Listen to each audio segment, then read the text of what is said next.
Hi, I'm Daniel Golding from Area Pest Control. Welcome to episode 4 of our mini-series on food hygiene ratings.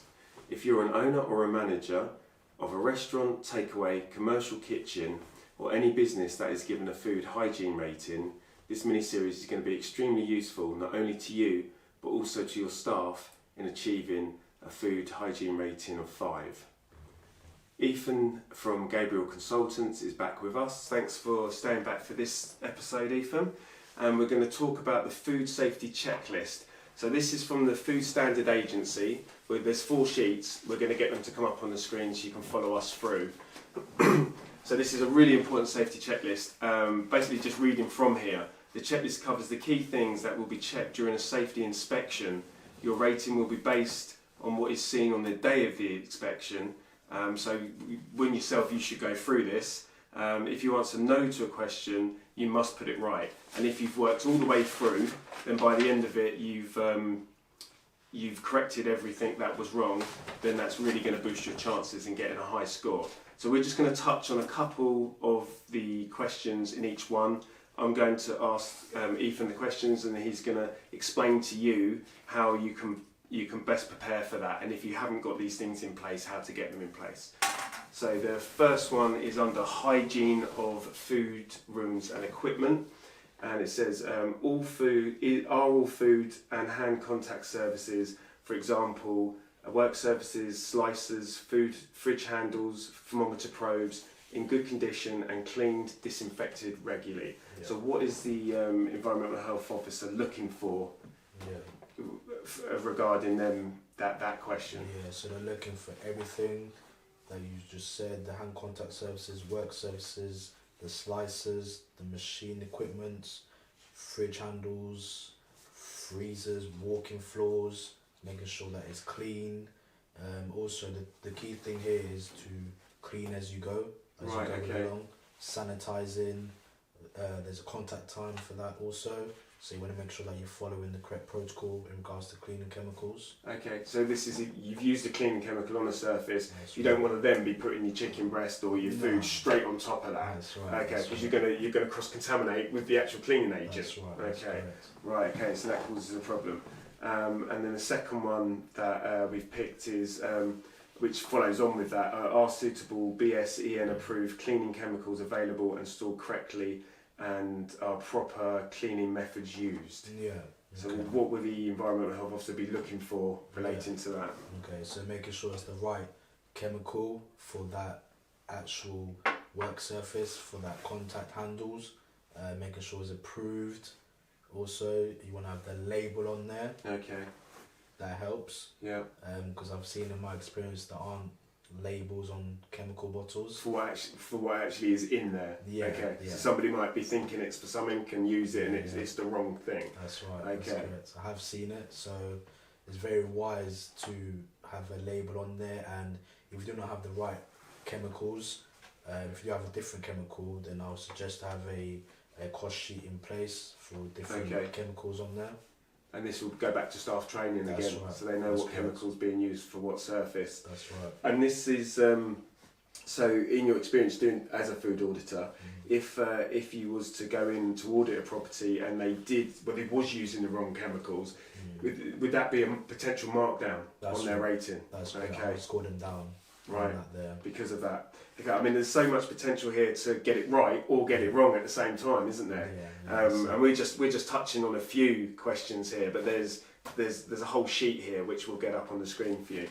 So food storage. Are high risk foods dated, coded, codes checked daily, and stock rotated?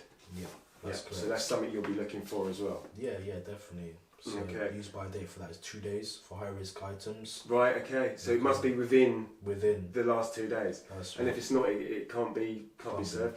Unless. That's correct. So it's always wise to have a raw fridge, separate with cooked. Make sure it's labelled, not double dotted, single dotted. It's covered. Also, can you? I don't understand the double dotted and single dotted. Can you explain that for us? Yeah, of course. So for example, so today is Wednesday, so I could have a Friday on there.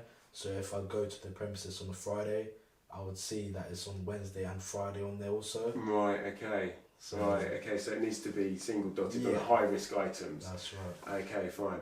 And the stock rotation again is well, more for food waste as well, I suppose. So you're bringing the older ones forwards, they That's get correct. used sooner. That's right. Okay, so that's a key one to do. Are dry goods stored correctly, for example, in suitable room, off the floor in covered containers? Yeah, that's Okay, correct. so Yeah, that's they- a big one. You'd be looking for that, and the Yeah. environmental health officer would be looking for that.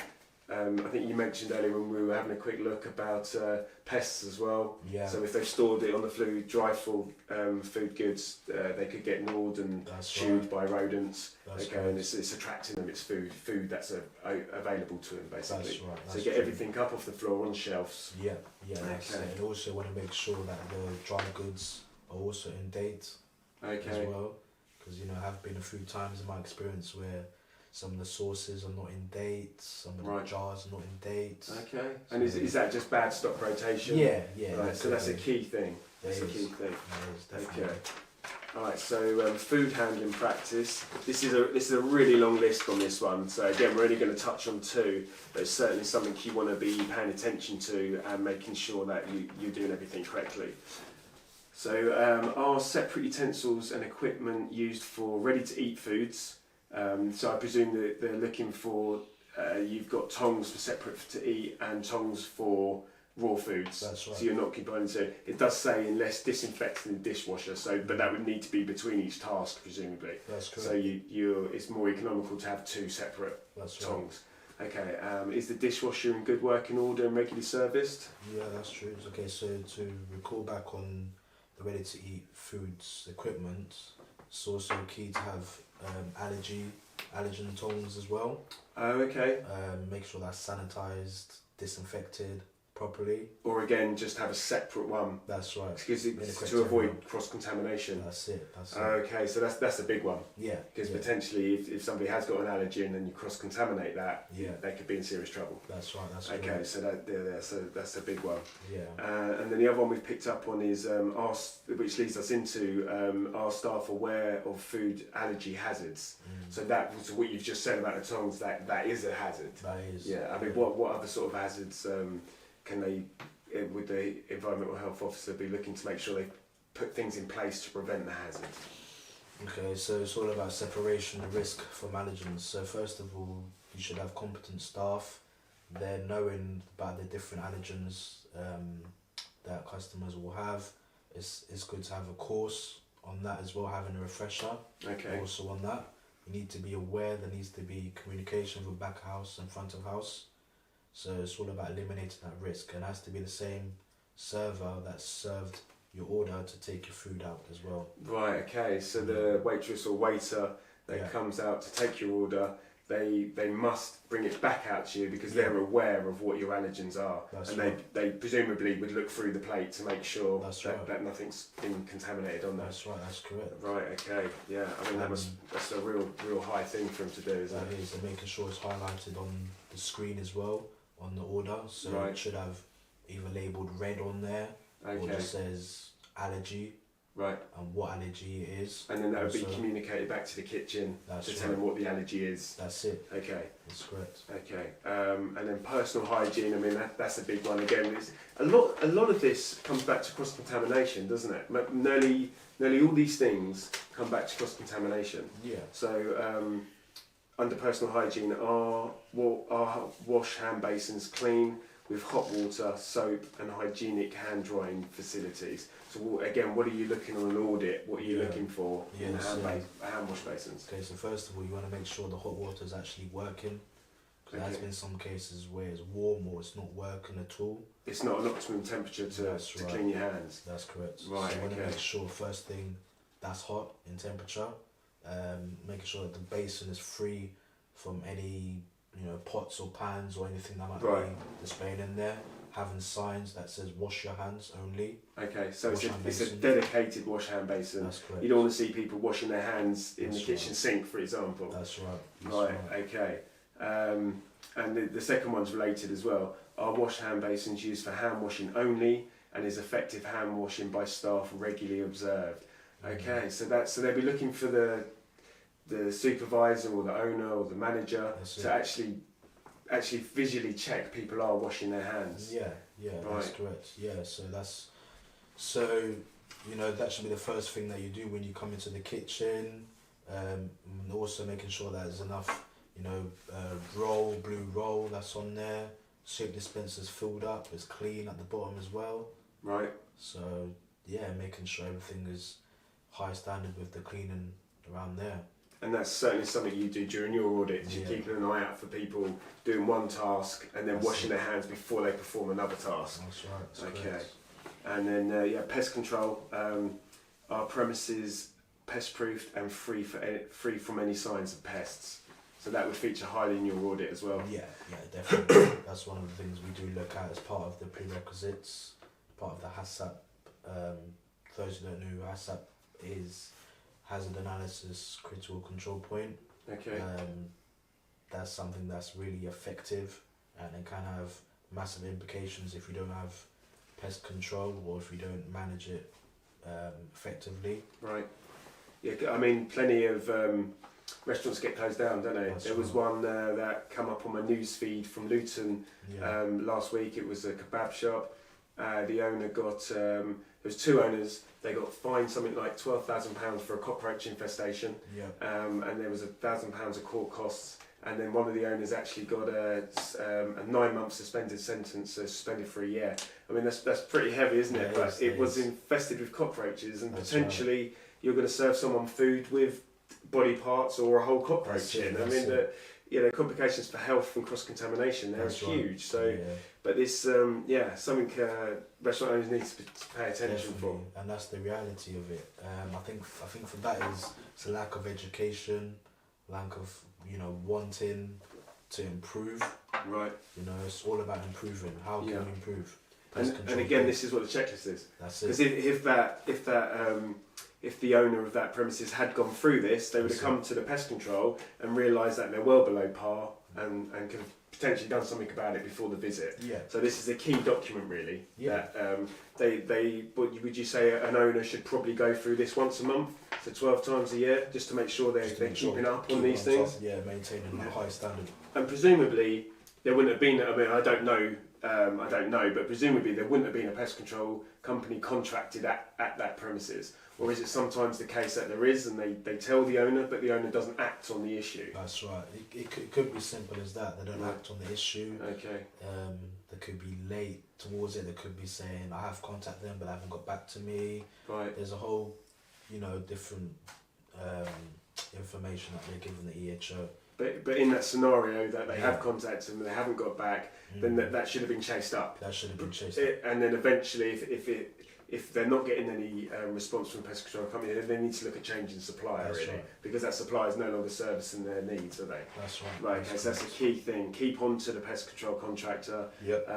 And if you're not getting any joy, because it's your business, it's their business on the line at the end of the day, isn't it? That's you can do a foreclosure on them. Yep. Yeah. So it's serious stuff. It is. Waste control. So is food waste stored correctly outside, and is the refuge area kept clean? Okay, so waste area kept clean, I'll probably say that's harbourage. Right, okay. So you want to make sure that's clean. Yeah. Like I said, pest proofing. So no boxes, no boxes. Which would create harbourage for rats, mice. They could live in that. Yeah, it's inviting playground for them. Right. You know, freely food debris out there. You know? So you almost want to think about the bin area as an extension of one of your rooms inside. Yeah. Obviously the hygiene levels are a bit different, but you want to keep it as clean as you possibly can. As possible, no overflowing bins. Right. You know, make sure the bungs are in there.